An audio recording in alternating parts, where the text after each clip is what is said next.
হাজাৰ কোটি টকা আজি দিয়া হ'ল তাৰ আগতেও এই আঁচনিবোৰ চলি আছে তাৰ মানে আৰু বহুত কোটি টকা গৈছে এই কোটি টকা ক'ৰ পৰা আহিছে মোৰ প্ৰথম ইন্টাৰেষ্টটো সেইটো এজ এ জাৰ্নেলিষ্ট আমি কিবা ধাৰ লৈ পেলাই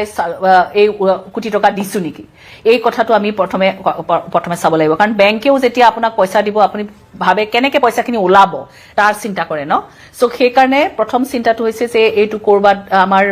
অসমৰ চৰকাৰৰ টেটুত ধাৰ লাগিছে নেকি যদি ধাৰ লাগিছে তেতিয়ালে এই ধাৰ কেনেকে পূৰ্ণ কৰিব প্ৰথম কথাটো হৈছে সেইটো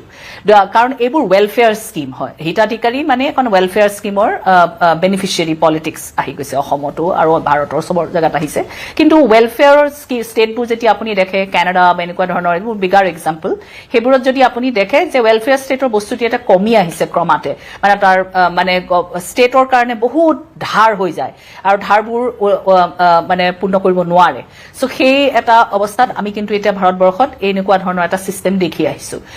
সেইটো এটা প্ৰথম মোৰ মানে ৰিএকচন আৰু দুই নম্বৰ কথাটো হৈছে যে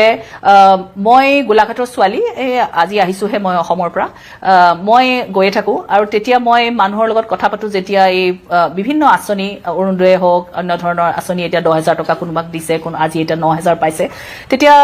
মানুহবোৰক সুধিলে দুটা ধৰণৰ কথা মই পাওঁ সেইটো হৈছে মহিলাসকলে কয় যে আমাক যদি নেযাও বা নকৰো আমাক অলপ ধমকিও দিয়া হয় যে আপোনাৰ এই পইচাটো কাটি দিব হা আৰু আপুনি আহিবই লাগিব সেই কাৰণে ইমানখিনি পইচা দিলে কৰবাৰ মিটিংলৈও যাব লাগে অনবৰতে তেওঁলোক বিজি হৈ থাকে এইটো বস্তু তেওঁলোকে অকমান কৈছে আৰু দুই নম্বৰ কথাটো হৈছে যে পাৰ্টিৰ কামলৈ যাব লাগে তাৰ মানে হা তেতিয়া আৰু মই তেতিয়া সুধিছো যে আপোনালোকে যদি 1250 টকা পায় আপোনাৰ ঘৰত কি কাম হয় মানে বহু মহিলাই কয় যে 1.5টা গেছ লাগে কিন্তু সেই 1.5টা গেছৰ পইচাটো নাহে হেনো এনেকুৱা ধৰণৰ কথাবোৰ কয় তাৰ মানে কোৱাত পূৰ্ণ হৈছে নে নাই হোৱা এই অকমানি পইচাটো লৈ যদি পায় তেওঁলোক অনবৰতে বিজি হৈ থাকিব লগা হৈছে নিজৰ কামো এৰি থৈ যাব লগা হৈছে তাৰ মানে এটোটো এটা চাকৰি নিচিনাকৈ পৰিণত হৈছে কিন্তু বহুত কম টকাৰ চাকৰি তাৰ মানে এইটো আৰু কেনেকুৱা ধৰণৰ চাকৰি এইটো ডেমক্ৰেচিত যদি আপুনি ওয়েলফেয়াৰ স্কিম দিছে এখন চৰকাৰে পাৰ্টিয়ে দিয়া নাই চৰকাৰেহে দিছে আৰু চৰকাৰে যেতিয়া চৰকাৰৰ আমাৰ টেক্স পেয়াৰৰ পইচা দিয়ে তেতিয়া আকৌ পাৰ্টিৰ কামত লগাইছে নেকি তাৰ মানে আপুনি ডেমক্ৰেচিত সিটিজেন হিচাপে আপুনি পাইছে নাগৰিক হিচাপে আপুনি পাইছে নে আপুনি এইটো কোনোবা পলিটিক্যাল পাৰ্টি সাপোৰ্ট কৰিবলৈ কাৰণে পাইছে তাতে আৰু এটা প্ৰশ্ন আহে মই গোটেই নৰ্থ ইষ্টৰ ইলেকশ্যন এইবোৰ কভাৰ কৰোতে মই দেখো আগতে কংগ্ৰেছৰ দিনতো মই দেখিছিলো এই মণিপুৰ চনিপুৰ এনেকুৱা ধৰণৰ জেগাবোৰত পইচা লৈ পেলাই ভোটবোৰ লয় কিন্তু সেইটো এতিয়া লেজিটিমাইজ হৈছে নেকি যে টেক্স পেয়াৰৰ পইচা দিয়া হৈছে লেজিটিমেটলি আৰু কিন্তু ভোট খোজা হৈছে তাৰ নামত এতিয়া চিফ মিনিষ্টাৰে যেটো কৈছে যে মই ইমানখিনি দিম সিমানখিনি দিম এতিয়া ভোটটো দিব নে নিদিব তো সেই তাৰ মানে মোৰ পইচা টেক্স পেয়াৰৰ পইচা লৈ পেলাই আপুনি এটা ভোট খুজি আছে নেকি সেইটো এটা মই এজ এ সাংবাদিক মোৰ এইটো এটা নজৰলি কথাটো আহিছে আৰু সেইটো যদি হসাই হৈছে বা কোনোবাই যদি এনেকে ভয়ও খুৱাইছে যে আপুনি নাহিলে পাৰ্টি কামত নাহিলে আপোনাৰ ভোট এইটো কাটি দিয়া হ'ব কিন্তু কোনোবা মই ভাবো যে অধিবক্তা বা ইমান আছে অসমত পিআইএল এখনো ফাইল কৰিব লাগে সাকে কোৰ্টত কাৰণ এইটো কেনেকে এটা ওয়েলফেয়াৰ স্কিমক লৈ পেলাই আপুনি কেনেকে আকৌ ভোটটো খুজিছে মানে আপুনি তো ষ্টেট হে আপুনি গভৰ্ণমেণ্ট আপুনি পাৰ্টিৰ পৰা দিয়া নাই পাৰ্টিৰ নিজৰ ফাণ্ডৰ পৰা দিছে এইটো বেলেগ কথা কিন্তু এইটো ষ্টেটৰ পৰা দিছে আপুনি এইটো ষ্টেটৰ স্কিম সো সেই তেনেকুৱা ধৰণৰ প্ৰশ্ন কিছুমান আছে ডেমক্ৰেচিত কাৰণ সিটিজেন হৈ যদি পাইছে বঢ়িয়া ওকে আৰু যদি নহয় বোলে পাৰ্টি সাপোৰ্ট কৰিবলৈ পাইছে তেতিয়া কিন্তু মই ভাবো যে কোৰ্টৰ কোনোবাই দুৱাৰ ঢুকিয়াব লাগে কাৰণ এইটো বস্তু ক্লিয়াৰ হ'ব লাগে সেইটো এটা কথা আৰু দুই নম্বৰ লাষ্টলি মই এটা কথা ক'ব বিচাৰিম যে যেহেতু মই দিল্লীত বেছিভাগ মানে খুব গৰ্ব কৰোঁ অসমীয়া মহিলা হিচাপে আৰু মই অসমীয়া মহিলাৰ কথা খুব কওঁ যে আমি জয়মতী দেশৰ আমি মানে সতী সাদিনীৰ দেশৰ আমি ৰাজবালা দাসৰ ঘৰৰ আমি মূলা গাভৰুৰ মানে হেৰি ইনহেৰিটাৰ এনেকে ধৰণৰ কিছু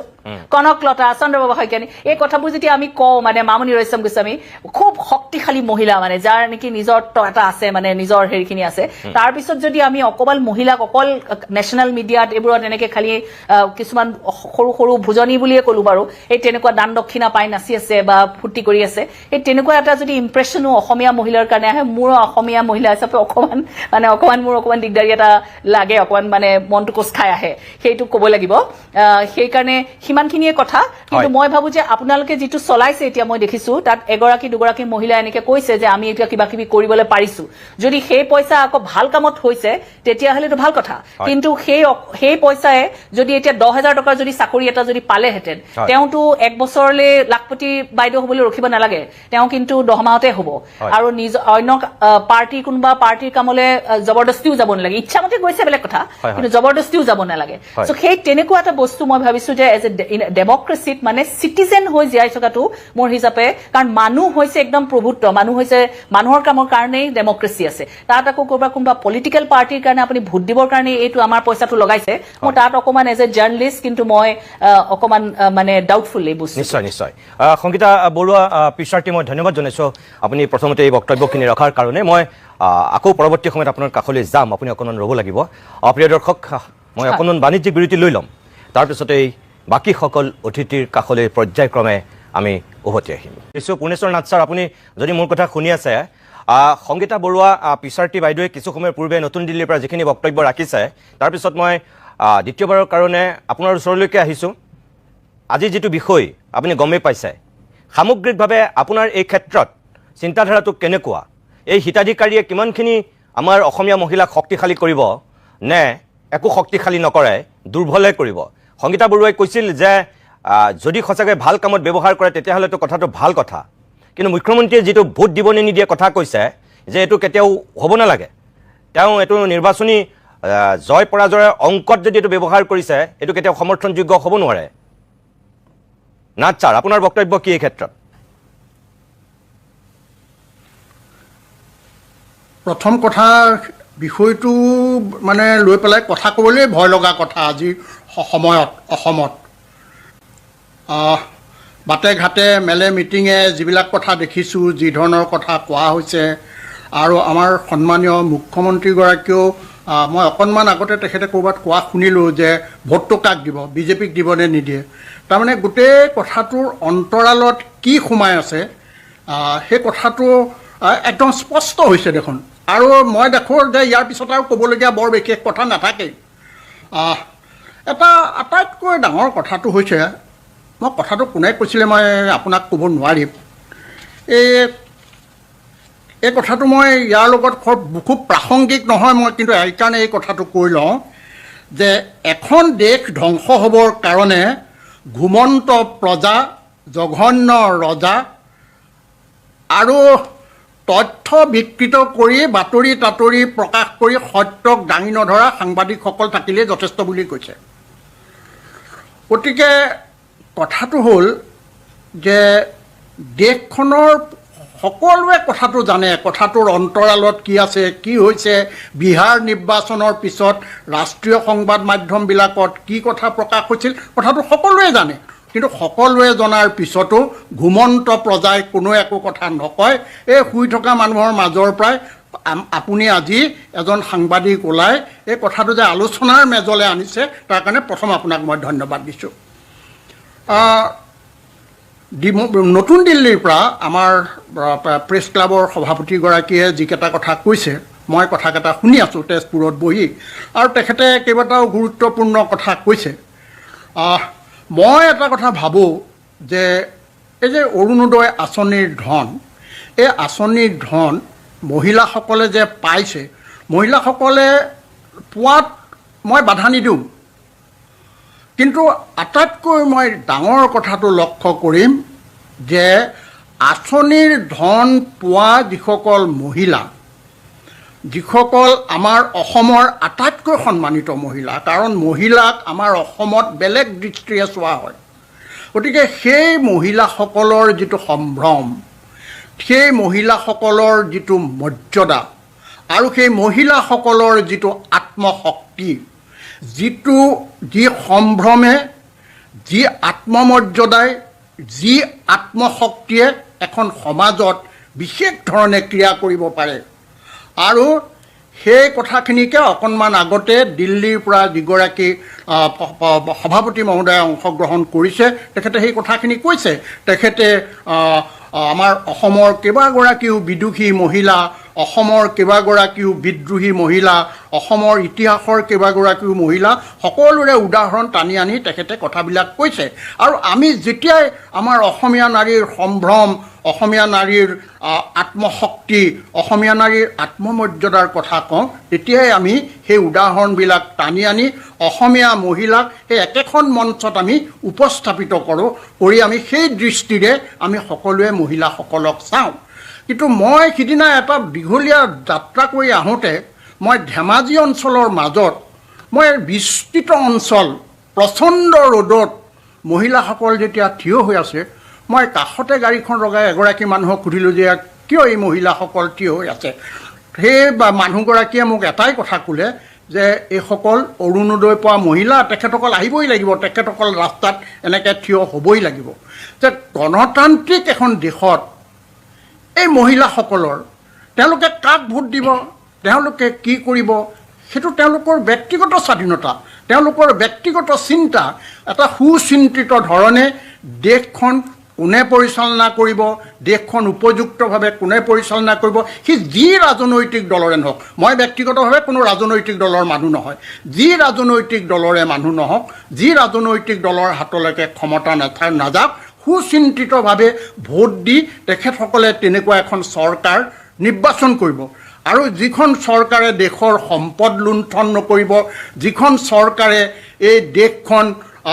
বিদেশী পুঁজিপতিৰ হাতত গতাই নিদিব, যিখন চৰকাৰে ইয়ালৈ কৰ্পোৰেট সংস্কৃতি এটা আমদানি নকৰিব, যিখন চৰকাৰৰ দিনত আমাৰ খেতিৰ পথাৰ সুৰক্ষিত হৈ থাকিব, যিখন চৰকাৰৰ দিনত আমাৰ খেতিয়কে উচিত মৰ্যাদা পাব, যিখন চৰকাৰৰ দিনত সকলো নাগৰিকে সমমৰ্যাদা পাব, যিখন চৰকাৰৰ দিনত দেশত ধৰ্ম, দেশত অন্যান্য কথালৈ কোনো বিভেদ নাথাকিব, অসূয়া নাথাকিব, অপ্ৰীতি নাথাকিব, তেনেকুৱা এটা দিন আহিব য'ত যিখন চৰকাৰে ধৰ্মৰ শাসন নচলাব, ন্যায়ৰ শাসন চলাব, তেনেকুৱা এখন চৰকাৰ সুচিন্তিতভাৱে ভোট দি তেখেতসকলে নিৰ্বাচন কৰিব। কিন্তু মই যদি কওঁ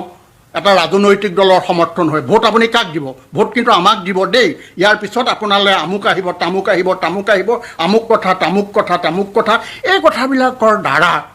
মানুহৰ যিটো স্বতন্ত্ৰতা, চিন্তাৰ স্বতন্ত্ৰতা, মানুহৰ চিন্তাৰ স্বতন্ত্ৰতাৰ ওপৰত এই যে আঘাত ধনা হৈছে, মানুহৰ চিন্তাৰ স্বতন্ত্ৰতাক বিলুপ্ত কৰিব বিচৰা হৈছে নিতুমণি শইকীয়া ডাঙৰীয়া, এইটো কিন্তু দুৰ্ভাগ্যজনক। এই কথাবিলাকৰ কাৰণে এই জাতিটোৱে আজি ফল নুভোগে, আজি ভালে ভালে যাব কেইটামান দিন, কিন্তু ইয়াৰ পিছত আহি থাকিবলগীয়া যিবিলাক দিন আহিব, যিবিলাক কাৰণে অটল বিহাৰী বাজপেয়ীয়ে এই কথাবিলাক বৰ ভাল পোৱা নাছিলোঁ বুলি কৈছে তেখেতে, মুকলিকৈ কৈছিলে, মই যিমান দূৰ জানো। মই গোটেই তেখেতে কোৱা গোটেই কথাটো কৈ দিব নোৱাৰিম, মই পাহৰিছোঁ, কিন্তু এইটো বৰ সমৰ্থন তেখেতে বোধ কৰা নাছিল নেকি। গতিকে এই যিবিলাক কথা, এই মানুহৰ যিটো স্বতন্ত্ৰতা, মানুহৰ যিটো স্বকীয় যিটো চিন্তা, আৰু এই স্বকীয় চিন্তাটোৱে মানুহজনক যেতিয়া ক'ব যে এখন গণতান্ত্ৰিক দেশৰ যিটো সৰ্বোপৰি ক্ষমতা, সেই ক্ষমতাটো ৰজাক নিদি প্ৰজা হিচাপে আমি আপোনাৰ হাতত চমজাই দিছোঁ, আৰু সুচিন্তিতভাৱে বিবেচনা কৰি আপুনি ৰাজ্যখনৰ, দেশখনৰ কল্যাণৰ কাৰণে এখন গণতান্ত্ৰিক চৰকাৰ গঠন কৰিবৰ কাৰণে আপুনি ভোট দিয়ক। কিন্তু যদি এনেধৰণৰ প্ৰলোভনেৰে কামবিলাক কৰিবলৈ যোৱা যায়, আৰু মানুহবিলাকক যদি কোৱা হয় যে তালৈ নগ'লে আপোনাক ৰাস্তাত থিয় নহ'লে অৰুণোদয় কাটি দিম, মিটিঙলৈ নগ'লে অৰুণোদয় কাটি দিম, নাই, যদি এখন কল্যাণকামী দেশত মানুহৰ কল্যাণ সাধনৰ কাৰণে যদি মানুহক দুটা পইচা দিছে দিয়ক, তাৰ মই একেবাৰে বিৰোধিতা নকৰোঁ। কোনোবাই তাৰে এহাল ভালৰ গৰু কিনিব পাৰে, কেইটামান ছাগলী কিনি ব্যৱসায় কৰিব পাৰে, সৰু সুৰা দোকান এখন দিব পাৰে, কিবা কৰিব পাৰে, এইখিনি কৰক। আৰু মহিলাসকলে এটা অধিকাৰ পাওক, সেইটোত মোৰ ক'বলগীয়া একো নাই সেই অধিকাৰটোৰ ক্ষেত্ৰত, কিন্তু অধিকাৰ আৰু আত্মসন্মান আৰু তেখেতসকলৰ যিটো মৰ্যাদা, তেখেতসকলৰ যিটো সম্ভ্ৰম, এইটো এটা একদম সম্পূৰ্ণ বেলেগ বস্তু। গতিকে মই ভাবোঁ যে এই কথাবিলাক খুব সুচিন্তিতভাৱে কৰি আগবাঢ়িলে ভাল হ'ব। আৰু যিসকল লোক আছে সমাজত, যিসকলে কথাটো দেখিও টোপনি গৈ আছে, তেখেতসকলেও অকণমান সাৰ পোৱা ভাল, ঘুমন্ত অৱস্থাত থকাটো ভাল নহয়, তেওঁলোকৰ দুই এটা কথা মুকলিকৈ কোৱা ভাল, ভালৰ কাৰণে, আহি থাকিবলগীয়া দিনবিলাকৰ ভালৰ কাৰণে। মই ইয়াতকৈ দীঘলীয়া কথা পিছত মোৰ পাল আহিলে মই আৰু দুটা ভাল বাৰু ছাৰ, বহুত ধন্যবাদ। আপুনি খুব নিজস্বভাৱে আপুনি কথাখিনি উপস্থাপন কৰাৰ কাৰণে আপোনাক ধন্যবাদ জনাইছোঁ। মই কেশৱ গগৈ ডাঙৰীয়া, মই এতিয়া ষ্টুডিঅ'লৈ আহিছোঁ দুয়োগৰাকী বিশিষ্ট ব্যক্তি এগৰাকী জ্যেষ্ঠ সাংবাদিক আনগৰাকী অৱসৰপ্ৰাপ্ত অধ্যাপক তেখেতে নিজেই কৈছে যে তেখেত কোনো ৰাজনৈতিক দলৰ লগত জড়িত নোহোৱা ব্যক্তি আৰু তেজপুৰৰ সকলো মানুহে জানে যে এগৰাকী বিশিষ্ট শিক্ষাবিদ হিচাপে সাহিত্যৰ লগত জড়িত ব্যক্তি হিচাপে তেজপুৰ সাহিত্য সভাৰো তেখেত এটা সময়ৰ সভাপতি গতিকে তেখেতে খোলাকৈ কথাখিনি আঁচনিয়ে যে এটা আত্মঘাতী ৰূপ ল'বগৈ এটা সময়ত এই কথাখিনি জানে আৰু এইটো যে নাগৰিকক হিতাধিকাৰীলৈ ৰূপান্তৰ কৰি ভোট খোজাৰ যে এটা প্ৰক্ৰিয়া আৰু ভোট টনাৰ যে এটা আকৰ্ষণ এই কথাটো সকলোৱে জানে কিন্তু এইখিনি কথা আমাৰ মুকলিমূৰীয়াকৈ ক'ব লাগে মুকলিমূৰীয়াকৈ কোৱাৰ ক্ষেত্ৰত কিন্তু কিছুমানে কৃপণালি কৰিছে আজি ধৰক তেওঁৰ সৈতে মই আপোনাক কৈছোঁ তেওঁ মোৰ ভাতৃপ্ৰতিম কিন্তু মই আজি ক'বই লাগিব এইবিলাক কথা যে তেওঁ যিটো আঁচনি লৈছে এই আঁচনিৰ দ্বাৰা মহিলাবিলাকক অৱনতি ঘটোৱাহে হ'ব কেনেকৈ তেওঁলোকৰ অৱনতিৰ কাৰণ এইটোৱে হ'ব আপুনি চাওক আজিৰ তাৰিখত মই অকণমান আগত যাওঁ হিতেশ্বৰ শইকীয়াই কওক প্ৰফুল্ল মহন্তই কওক তৰুণ গগৈয়ে কওক বা সৰ্বানন্দ সোণোৱালেই কওক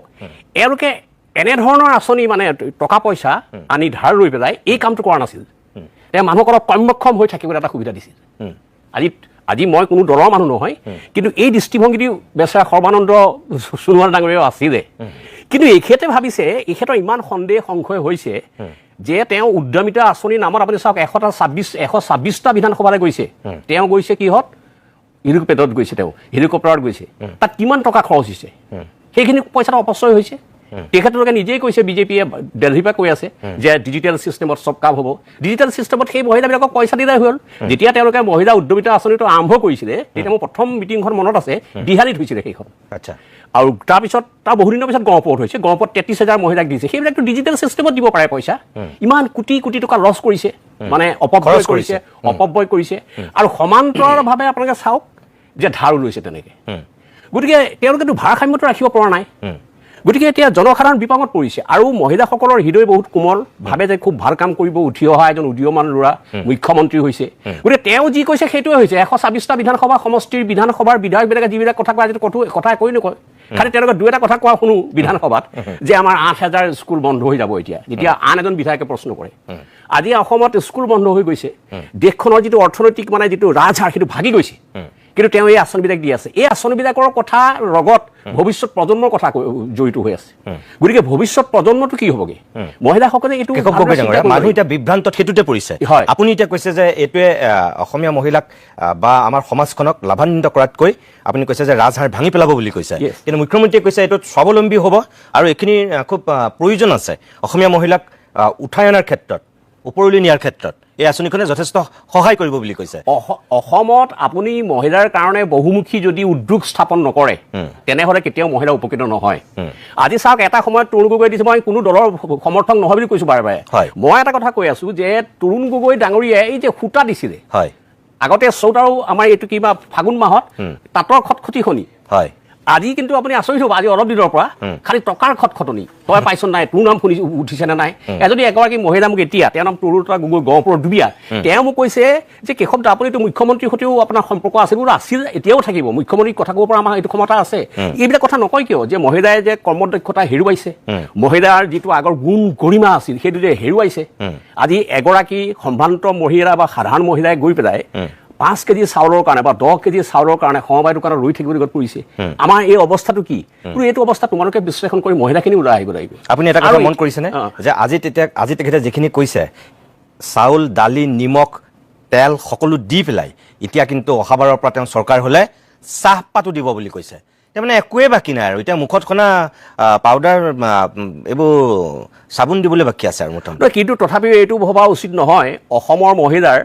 চিন্তা কিছুমান ক্ষেত্ৰত কোমল হ'লেও কিছুমান ক্ষেত্ৰত বৰ কঠোৰ কিন্তু অসমৰ মহিলাই 13 বছৰীয়া ভাৰতবৰ্ষৰ আটাইতকৈ কনিষ্ঠ গাভৰুগৰাকী আছিলে মানে শ্বহীদগৰাকী আছিলে কনকলতা কনকলতাই সেই সময়ত উপলব্ধি কৰিছিল এতিয়া কিন্তু মহিলাৰ চিন্তাটো এই জুবিনৰ ক্ষেত্ৰত নাই এইটো প্ৰাসংগিক কৰিবই লাগিব কথাটো জুবিনৰ ক্ষেত্ৰত মানে কি আজি এইটো নাভাবিব যে মহিলাই কিবা টকা পাইছে জাতীয় দায়বদ্ধতা নাই এইটো নাভাবিব বহুতো মহিলা আছে বিজেপিৰ বহুতো মহিলা আছে যিসকলে কয় সেইটো ভোটাধিকাৰ আমাৰ চিন্তা গতিকে আমি কি কৰিব লাগে সময়ত কম নহয় গতিকে মহিলাৰ খংটো যদি মানে বেলট পেপাৰ বা ইভিএমত যদি বেলেগ ধৰণে প্ৰকাশ হয় সেইটো কিন্তু ময়ো গ্যাৰাণ্টি দিব নোৱাৰোঁ আৰু সেই গ্যাৰাণ্টি তেখেতেও ল'ব পৰা নাই মুখ্যমন্ত্ৰী ডাঙৰীয়াই নহ'লে তেখেতে আশীৰ্বাদ যাত্ৰা কেতিয়াও নলয় ক'ৰবাত কিবা এটা খুঁত আছে বুলি মোৰ এটা অনুমান হয় যাই কি নহওক মই এতিয়া এটাই আশা কৰোঁ যে আপুনি এটা বৌদ্ধিক চিন্তাৰ এটা আন্দোলন সৃষ্টি কৰক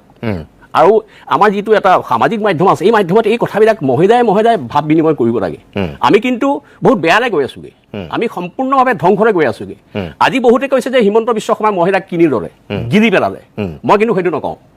হিমন্ত বিশ্ব শৰ্মাক কিনি ল'লে আপোনাৰ আদানী আম্বানী মোদী অমিত শ্বাহে যিটো কাৰণে এটা বিভ্ৰান্তি হৈ তেওঁ এইবিলাক কথা কৈছে তেওঁ কিন্তু বহুত ভাল চিন্তাশীল ব্যক্তি আছিল মই জনাত মই মুখ্যমন্ত্ৰীৰ ক্ষেত্ৰত মানে সেইটো কথাই কৈছোঁ মই জনাত মানে আপুনি মই জনাত বুলি ক'বই নালাগে কাৰণ আপুনি আৰু হিমন্ত বিশ্ব শৰ্মা কিমান ক্ল'জ আছিল কটনৰ সেই সময়ৰ সকলো মানুহে জানে কাৰণ আপুনি মই কৈছোঁ ইয়াৰ পূৰ্বে আমাৰ দৰ্শকসকলৰ নিশ্চয় মনত আছে যে আপোনাৰ কথা কিমান মুখ্যমন্ত্ৰীয়ে প্ৰশংসাৰে উপচাই দিছিল আপুনি সেইজন কেশৱ গগৈ কটনৰ যিজন আপুনি জেনেৰেল ছেক্ৰেটাৰী তেতিয়াৰ দিনতে হিমন্ত বিশ্ব শৰ্মাই আপোনাৰ হতুৱাই হীৰেণ গোহাঁইৰ বিৰুদ্ধে তেতিয়া কিতাপ লিখিছিল আপুনি সেইজন কেশৱ গগৈ আপুনি যিজন কেশৱ গগৈ আপুনি কটনৰ আজিৰ গোটেই হোষ্টেলবিলাক আপুনি নামাকৰণ কৰিছে আপুনি সেইজন কেশৱ গগৈ আজি কটনৰ লাইব্ৰেৰী আপুনি নামাকৰণ কৰিছিল আপোনাৰ সাধাৰণ সম্পাদকৰ নেতৃত্বত আৰু আপোনাৰ উত্তৰসূৰী হিচাপেই হিমন্ত বিশ্ব শৰ্মা পৰৱৰ্তী সময়ত কটনৰ 3বাৰৰ জেনেৰেল ছেক্ৰেটাৰী হৈছে গতিকে আপোনালোক ছাত্ৰ নেতা হিচাপে তেতিয়াতো আপোনালোক দুইজন অত্যন্ত মানে যথেষ্ট প্ৰভাৱশালী আপুনি যেনেকৈ সেই সময়ত নিজৰ বিচক্ষণতা প্ৰদৰ্শন কৰিছিল কটনত সাধাৰণ সম্পাদক হৈ আপোনাৰ উত্তৰসূৰী হিচাপে হিমন্ত বিশ্ব শৰ্মায়ো সেই দক্ষতাৰ বিচক্ষণতা কটনত পঢ়ি থাকোঁতে দেখুৱাইছিল এতিয়াও মই ভাবোঁ যে তেওঁৰ চিন্তা এতিয়া অকণমান বিবেচনা কৰিব মানুহে পুনৰ বিবেচনা কৰিব পাৰিতো যে জাতিটো আমি ক'লৈ নি আছোগৈ জাতিটো কিন্তু এটা যে বেয়া ফালে গৈ আছে সেইটো তেওঁ জানে আৰু মই সেইকাৰণে কৈছোঁ যে আপুনি যে কৈছে তেওঁ জানে তেওঁ জানি পেলাই তেওঁ সেইটো ভুল কিয় কৰি আছে তেওঁ গিৰি পেলাইছে এটা শক্তিয়ে যিটো কাৰণে তেওঁ এইখিনি কাম কৰিব মানে পাৰিছে মই সেইটোৱে ক'ব লাগিব আজি যে আপুনি যদি আপোনাৰ মতে চলে আপোনাৰ যি সুন্দৰ মানে প্ৰগতিশীল যিটো চিন্তা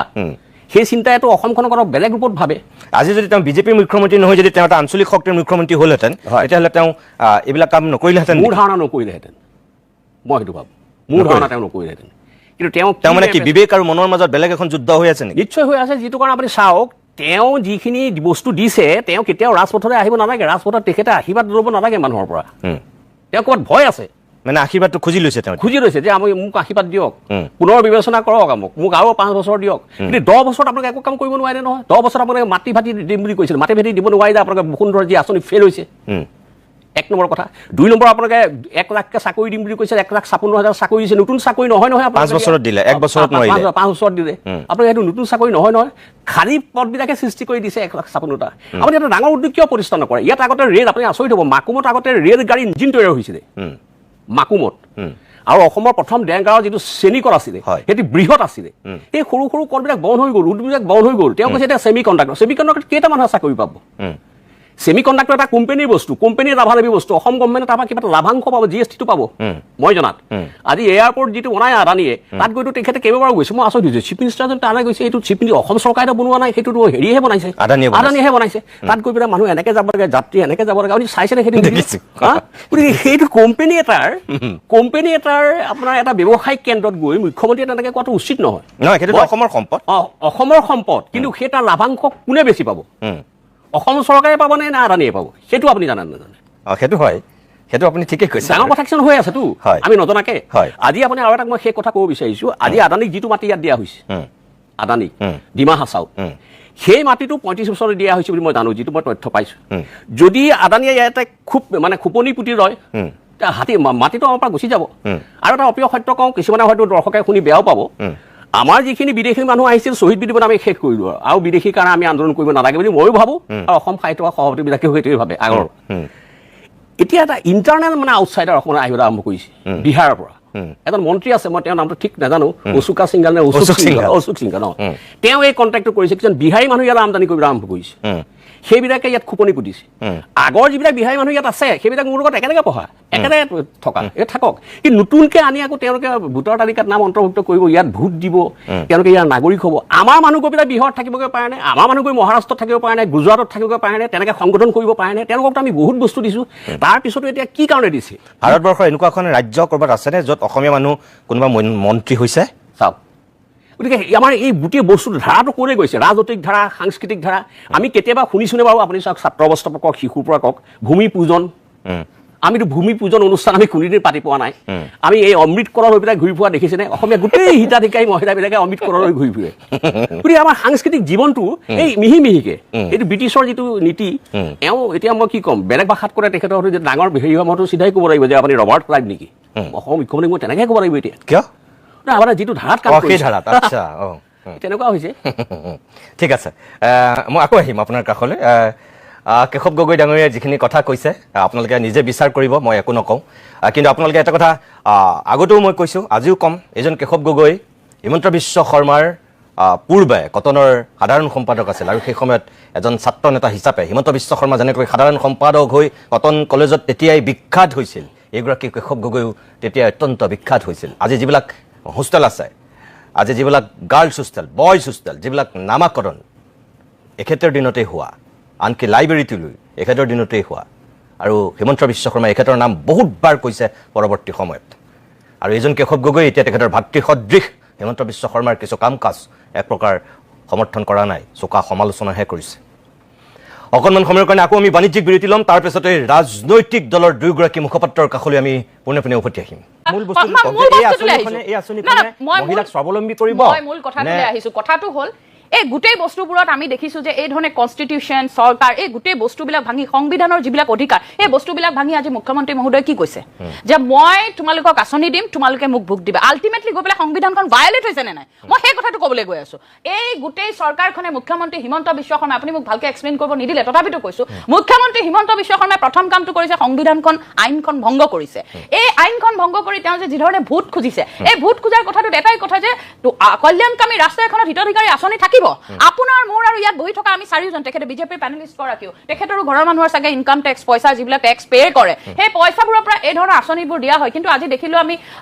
কিবা 9,000 টকা নে কিবাকে দিলে, আৰু গোটেই যদি সংখ্যাটো আমি মিলাই পেলাই চাওঁগে 3,800 কোটি টকা হ'ব। 3,800 কোটি টকা কোনে দিব? হিমন্ত বিশ্ব শৰ্মা ঘৰৰ পৰা দিব, মুখ্যমন্ত্ৰী ঘৰৰ পৰা দিব, নে নিৰিকি ভূঞা শৰ্মাৰ যিবোৰ প্ৰপাৰ্টি, কাঞ্চনজুৰি, বন্দিয়া ইণ্টাৰনেশ্যনেল হওক, য'ত ত'ত মাটি কিনা হওক, মাজুলীৰ মাটি কিনা হওক, আপোনাৰ এইফালে জালুকবাৰীৰ ফালেতো নায়ে বুলি ক'ব পাৰি, নৰ্থ গুৱাহাটীখন আপুনি চাবগে গৈ পেলাই এইবিলাক চবেই গম পায়, ক'বলৈ ভয় কৰে। কিন্তু সেই গোটেই প্ৰপাৰ্টিসমূহ বেচি পেলাই দিব নেকি? 3,800 কোটি নিদিয়ে। গতিকে মই এটা কথা কওঁ, চৰকাৰে দিছে, সুবিধা লওক, কিন্তু অহা 5 বছৰলৈ এইবাৰ যাতে ভোটটো দিওঁতে অন্তত মানুহে ভাবি পেলাই দিয়ে, কাৰণ এয়া কোনো হিমন্ত বিশ্ব শৰ্মা ডাঙৰীয়াৰ ঘৰৰ পইচা নহয়, মুখ্যমন্ত্ৰীৰ পত্নীৰ কোনো ঘৰৰ পইচা নহয় এইবাৰ ভোট দিওঁতে। আৰু মই এটা কথা কেশৱ গগৈ ছাৰৰ লগত মই আগতেও মই বহুতবাৰ টকশ্বত এই কথাটো কৈছো, অসমীয়া মানুহ খুব আৱেগিক বুলি কয়, কিন্তু মই কৈছো অসমীয়া মানুহ যিমান আৱেগিক সিমান বিবেকবান। এইবাৰ মহিলাসকলে কিন্তু বেলেগ ধৰণে তেওঁলোকৰ নীতি কৰিছে। আমাৰ মহিলাসকলক এই আঁচনিখনৰ জৰিয়তে স্বাৱলম্বী কৰা হৈছে। ভাৰতীয় জনতা পাৰ্টীয়ে যেতিয়াৰ পৰাই চৰকাৰ গঠন কৰিছে, তেতিয়াৰ পৰাই আমি সকলোৱে দেখি আহিছো যে নাৰী সমাজক নিজৰ শিৰত সজাই এক উত্তৰণমুখী যাত্ৰাৰ শক্তিশালী অংশীদাৰ হিচাপে ব্যৱহাৰ কৰিবলৈ চেষ্টা কৰি আছে, অংশীদাৰ বনাবলৈ চেষ্টা কৰি আছে। নাৰী সমাজখনক একফলীয়া কৰি কিনে এৰি দিয়া নাই। আজি যি উদ্যমিতা আঁচনি দিয়া হৈছে বা অৰুণোদয় আঁচনি দিয়া হৈছে, সেই আঁচনিৰে নাৰীগৰাকীৰ পৰিয়ালটোত গৰিমা বাঢ়িব বা তেখেত স্বাৱলম্বী হ'ব। চাওক, আমি সকলোৱে জানো যে সমাজত নাৰীগৰাকী শক্তিশালী হ'লেহে পৰিয়ালটো শক্তিশালী হয়, পৰিয়াল শক্তিশালী হ'লে সমাজ শক্তিশালী হয়, আৰু সমাজ শক্তিশালী হ'লেহে কিন্তু ৰাষ্ট্ৰ শক্তিশালী হয়। আজি মহিলাগৰাকীয়ে টকা পোৱাত ইমানখিনি আপত্তি থাকিব নালাগে, কাৰণ যিখিনি 1,250 টকা বা আজি 9,000 টকা দিয়া গৈছে, তাৰ ইনচাইড ষ্টৰিও বহুত আছে। আজি চাওক, মহিলাগৰাকী 9,000 টকা পাইছে, সেই 9,000 টকাৰে তেখেতে কিছুমান বয় বস্তু ক্ৰয় কৰিব, কিবা কিবি নিজৰ পচন্দ মতে কিনিব। সেই চুবুৰীটোত এটা চুবুৰীত মানিছো 6-7 লাখকৈ টকা গৈছে, সেই চুবুৰীটোৰ উন্নয়ন হ'ব নে নাই? তাৰে ক্ষুদ্ৰ ব্যৱসায়ীসকল লাভান্বিত হ'ব নে নাই? আমি সদায় উপৰুৱাকে চালি বস্তুবোৰ নহ'ব, সদায় আমি ভিতৰতো সোমাই চাব লাগিব। ক্ষুদ্ৰ অৰ্থনৈতিক ডেভেলপমেণ্ট হ'ব। আজি চাওক, আজি লোনৰ কথা যে সকলোৱে কৈ আছে, কিন্তু FRBMৰ মতে আমাৰ ৰাজ্যখনে 32% of the GSDP rate loan ক্ৰয় কৰিব পাৰে, আৰু তাতে আমাৰ ভাৰতীয় জনতা পাৰ্টীৰ চৰকাৰখনে এতিয়ালৈকে কিন্তু মাত্ৰ 24% লোনহে ক্ৰয় কৰিছে। সেইকাৰণে যি এটা কথা মিছাকৈ প্ৰচলিত কৰা হয় সমাজত যে আমাৰ অসম চৰকাৰখন ধাৰত ডুব গৈ আছে, সেইটো এটা সম্পূৰ্ণভাৱে মিছা কথা। আৰু মহিলা স্বাৱলম্বী কৰাৰ ক্ষেত্ৰত আপুনি চাওক, আজি 5,000তকৈ অধিক চেল্ফ হেল্প গ্ৰুপক ই-কমাৰ্চ প্লেটফৰ্মতো আপোনাৰ আপলোড কৰা হৈছে, য'ত 27.73 লাখ সামগ্ৰী বিক্ৰী কৰিছে মহিলাসকলে। সেইখিনি কথা আমি কেতিয়াও কিন্তু ৰাইজৰ আগত দাঙি নধৰো, সেইটোতো মহিলাৰ কাৰণেই কৰা হৈছে। আৰু লগতে 2021 চনত যেতিয়া আমাৰ মহিলাসকলে এই ক্ষুদ্ৰ মাইক্ৰ' ফাইনেন্সসকলৰ পৰা লোন লৈ হাৰাশাস্তিৰ সন্মুখীন হ'বলগীয়া হৈছিলে, তেতিয়া অসমে এখন অন্যতম ৰাজ্য আছিলে ভাৰতবৰ্ষৰ ভিতৰত, যোনে সাহায্য প্ৰদান কৰি আপোনাৰ কিমান 200 কোটিতকৈ অধিক টকা সাহায্য প্ৰদান কৰি মহিলাসকলক সেই লোনৰ হাৰাশাস্তিৰ পৰা সকাহ দিবলৈ চেষ্টা কৰিছে। প্ৰিয়ংকা, যিখিনি কথা আপুনি কৈছে, মই এটা কথা মোৰ ফালৰ পৰাহে সুধিছোঁ। আপুনি যে কৈছে হয় যে যিমানখিনি ঋণ ল'ব লাগে এতিয়ালৈকে সেইখিনি লোৱাই নাই, 10% এতিয়াও আমি ল'ব পৰা অৱস্থাত আছোঁ, কিন্তু এতিয়ালৈকে চৰকাৰখনে এই যে 2 লাখ কোটিতকৈ যে বেছি ঋণ লৈছে, হিমন্ত বিশ্ব শৰ্মা ডাঙৰীয়াই যেতিয়া তৰুণ গগৈ ডাঙৰীয়াৰ পৰা বিজেপি চৰকাৰ আহিছিল, তেতিয়া আপুনিও চাগে গম পায় যে 10,000 কোটি টকাৰ ঋণ যেতিয়া কংগ্ৰেছে এৰি থৈ গৈছিল, তেতিয়া হিমন্ত বিশ্ব শৰ্মাই ঠিকছে সমালোচনা কৰিছিল। তৰুণ গগৈ ডাঙৰীয়াৰ সন্মুখত বহুৱাই বিধানসভাতো সমালোচনা কৰিছিল, বাহিৰত সংবাদমেল পাতিও সমালোচনা কৰিছিল যে 10,000 কোটি টকাৰ ঋণৰ বোজা আপুনি আমাক দি থৈ গৈছে। এতিয়া যদি 2 লাখ কোটি টকা ঋণ লোৱাটো ভাল হয়, তেতিয়া 10,000 কোটি টকাৰ ঋণ লোৱাটো কেনেকৈ বেয়া আছিল? চাওক, আজি যোনটো ঋণৰ বোজাৰ কথা কৈ আছে, কংগ্ৰেছ চৰকাৰে ঋণ লৈছিলে হয়, কিন্তু সেই ঋণ পৰিশোধ কৰিব পৰা ক্ষমতা কংগ্ৰেছ চৰকাৰখনৰ আছে নে নাই সেইটোতো আমি চাব লাগিব। আজি আমাৰ চৰকাৰখনে ঋণ লৈছে নিশ্চিতভাৱে, কিন্তু যোনটো এটা ডেপ্ট টু জিএছডিপি ৰেচিঅ' এটা থাকে, সেই ৰেচিঅ'ৰ ভিতৰতে ঋণসমূহ ক্ৰয় কৰিছে আৰু আমাৰ চৰকাৰখনে ঋণ পৰিশোধ কৰিব পাৰে কাৰণেতো ঋণটো লৈছে। আৰু যোনটো এটা টেক্সৰ কথা আজি উঠোৱা হৈছে যে টেক্স পেয়াৰৰ পইচা দিয়া হৈছে, কংগ্ৰেছৰ চৰকাৰৰ দিনত কিন্তু 2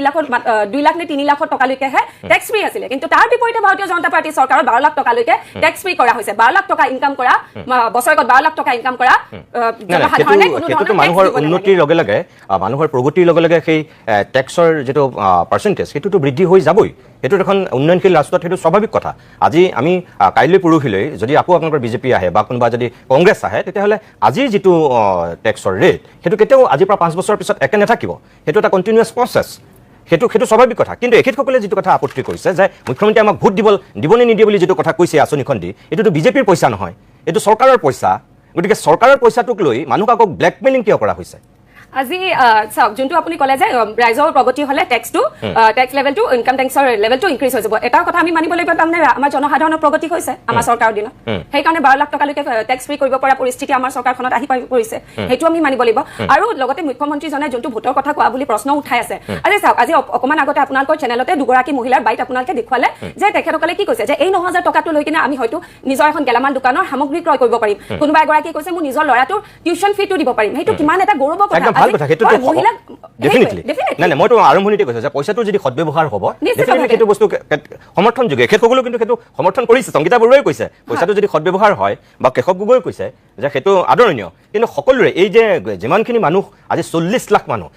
লাখ মানুহৰ সঁচাকৈ মহিলাসকলে সকলোৱে সদব্যৱহাৰ কৰিব বুলি আপুনি গেৰাণ্টি দি ক'ব পাৰিবনে? চাওক, আজি যদি আমি সেইটো প্ৰশ্ন উঠাও যে 40 লাখ মহিলাই সদব্যৱহাৰ কৰিব নে নাই, তাৰমানে আমি আমাৰ জনসাধাৰণৰ ওপৰত প্ৰশ্ন উঠাই আছো। আৰু মই নাভাবো যে ভাৰতীয় জনতা পাৰ্টীৰ প্ৰবক্তা হিচাপে মোৰ ইমানখিনি অধিকাৰ বা মই ইমানখিনি ডাঙৰ হৈছো যে মই জনসাধাৰণৰ ক্ষমতাৰ ওপৰত প্ৰশ্ন উঠাম। আজি জনসাধাৰণে টকাটো চৰকাৰৰ ফালৰ পৰা পাইছে, চৰকাৰে তেখেতসকলক অনুমোদন দিছে, অৰুণোদয় দিছে, উদ্যমিতা মহিলা আঁচনি দিছে, আমাৰ মহিলাসকলক স্বাৱলম্বী কৰিবলৈ, ওপৰত আনিবলৈ সদায় চেষ্টা কৰি আহিছে। আজি আমাৰ বিশ্বাস আছে যে প্ৰতিগৰাকী মহিলাই কিন্তু সেই টকাৰে সদব্যৱহাৰ কৰি নিজৰ ঘৰখনত কিবা এটা বস্তু ক্ৰয় কৰিবলৈ, নিজৰ টকাৰে বা যিকোনো লাগতিয়াল কামত ব্যৱহাৰ কৰিবলৈ চেষ্টা কৰিব। আজি মোৰ সন্মুখতে মই আজিৰ দিনটোৰে ব্যক্তিগত অভিজ্ঞতা এটা শ্বেয়াৰ কৰিছো। মই যেতিয়া আজি পাৰ্টি অফিচলৈ যাবলৈ ঘৰৰ পৰা ওলাই আহিছিলো আৰু গাড়ীখনত বহিছো, মই আমাৰ বুথৰে কেইগৰাকীমান মহিলা দেখিছো ধুনীয়াকে সাজি পাৰি আহিছে। সকলোৰে মুখত এনেকুৱা এটা হাঁহি বিৰিঙি আছিল ন। সকলো মই তেতিয়া সুধিলো, মামী খুৰী আপোনালোকে কি অৰুণোদয় 9,000 টকাটো পাইছে কাৰণে আজি ইমানখিনি হেপী হৈ আছে নি? কৈছে আমি 9,000 টকাটো পাইছো। কিন্তু তাৰ লগতে আৰু একাষাৰ কথা কৈছে যে ডক্টৰ হিমন্ত বিশ্ব শৰ্মাই ডাঙৰীয়াই আজি আমাক অৰুণোদয় আঁচনি যদি নিদিয়েও, তথাপিতো কিন্তু আমি ভোট ডক্টৰ হিমন্ত বিশ্ব শৰ্মা ডাঙৰীয়াকে দিম। কিয়? কাৰণ অসমৰ ইতিহাসত আমি কোনো ধৰণৰ এনেধৰণৰ মুখ্যমন্ত্ৰী পোৱা নাছিলো যোনে ৰাইজৰ সমাজত এনেধৰণে সোমায়। আজি ডক্টৰ হিমন্ত বিশ্ব শৰ্মা আমাৰ অসমৰ মুখ্যমন্ত্ৰী হোৱাৰ লগতে কিন্তু আমাৰ অসমত বসবাস কৰা প্ৰতিটো পৰিয়ালৰ এজন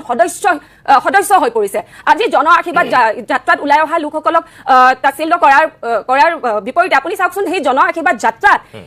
বুঢ়ী আইতা এগৰাকী ওলাই আহিছে। আজি 70-80 বছৰীয়া আইতা এগৰাকী ওলাইছে। সেই 70-80 বছৰীয়া আইতাজনীৰ কাৰণে অৰুণোদয় জানো মহত্বপূৰ্ণ হয়? তেখেততো ওলাই আহিছে, নিজৰ পুত্ৰক মৰম কৰাৰ নিচিনা হিমন্ত বিশ্ব শৰ্মা ডাঙৰীয়াক মৰম কৰিছে। সেইবোৰ হৈছে ৰাইজৰ মৰম। যোৱা 10 বছৰত নিতুমণি দা, মই দুটামান কথা ক'বলৈ বিচাৰিছো যিহেতু, হয়, আজি চাওক, যোৱা 10 বছৰত আমাৰ ৰাইজৰ কাৰণে যিমানখিনি কাম কৰিবলগীয়া আছিলে আমাৰ চৰকাৰখনে, ভাৰতীয় জনতা পাৰ্টীৰ চৰকাৰখনে কৰি গৈছে। অস্তিত্ব ৰক্ষাৰ পৰা আৰম্ভ কৰি, নিকা নিযুক্তি প্ৰদান কৰাৰ পৰা আৰম্ভ কৰি, ছেমিকণ্ডাক্টৰ ইণ্ডাষ্ট্ৰী অনাৰ পৰা আৰম্ভ কৰি, মহিলাসকলক স্বাৱলম্বী কৰাৰ পৰা আৰম্ভ কৰি, তাৰ পিছত কিন্তু আমাৰ মুখ্যমন্ত্ৰীজনাই আশীৰ্বাদ ল'বলৈ ৰাইজৰ মাজত ওলাই গৈ। মই এতিয়াও প্ৰশ্ন কৰিম যে এই পইচা যে যিমানখিনি ধাৰ লাগিছে, এই ধাৰবোৰ কেনেকৈ পূৰ্ণ হ'ব? এনে ক'ব পাৰি, পলিটিকেল এনচাৰ এটা মই শুনিছো, কিন্তু আমিতো জাৰ্নেলিষ্টহে, আমিতো পলিটিকেল অবজাৰ্ভাৰ হয়, আমি কমেণ্টেটৰ হয়, আৰু সেইকাৰণে তথ্যৰ ভিত্তিতহে আমি জানিব লাগিব কেনেকৈ এই পইচাটো আকৌ ঋণটো মাৰিব। সেইটো এটা মোৰ প্ৰশ্ন, আৰু প্ৰথমেও আছিল আৰু এতিয়াও। আৰু 2 নম্বৰ কথাটো হৈছে যে ডেমক্ৰেচিখনত যদি এনেকৈ চিটিজেনক এই ৱেলফেয়াৰ স্কিম দিয়া হৈছে, চৰকাৰ এখনে দিছে, দৰকাৰ হ'ব পাৰে হোৱা মানুহে লৈছে, কিন্তু যদি সেইটোৰ বাবদ ভোট খুজিছে, তেতিয়াহ'লে মই ভাবোঁ যে এটা কোৰ্টৰ ওচৰলৈ যোৱা দৰকাৰ PIL এটা দৰকাৰ কাৰণ আজিৰ এখন চৰকাৰ আছে কাইলৈ অন্য এখন চৰকাৰ আহিব কিন্তু সবেই যদি এই চিষ্টেমটো ডেমক্ৰেচিত আৰম্ভ কৰে তেতিয়াহ'লে ডেমক্ৰেচিৰ হেল্থৰ এটা কথা আহে তো সেইকাৰণে মই ভাবো যে এইটো আহিব লাগে এটা লিগেল পইণ্টলৈ যিহেতু আহিব লাগে আৰু তাৰ এনচাৰ এটা লাগে আচলতে ইলেকশ্যন কমিশ্যনেও এই বস্তুটো চাব পাৰে কিন্তু আজিৰ ডেটত ইলেকশ্যন কমিশ্যন এখন খুব উইক ইনষ্টিটিউশ্যন আৰু সেইকাৰণে মই ভাবো যে জুডিচিয়াৰীৰ পৰা এই বস্তুটো এটা ক্লিয়াৰেন্স এটা লাগে আৰু আহিল কথা আপুনি যে কৈছে যে এনেকে জাতিৰ কথা লৈ আহিছে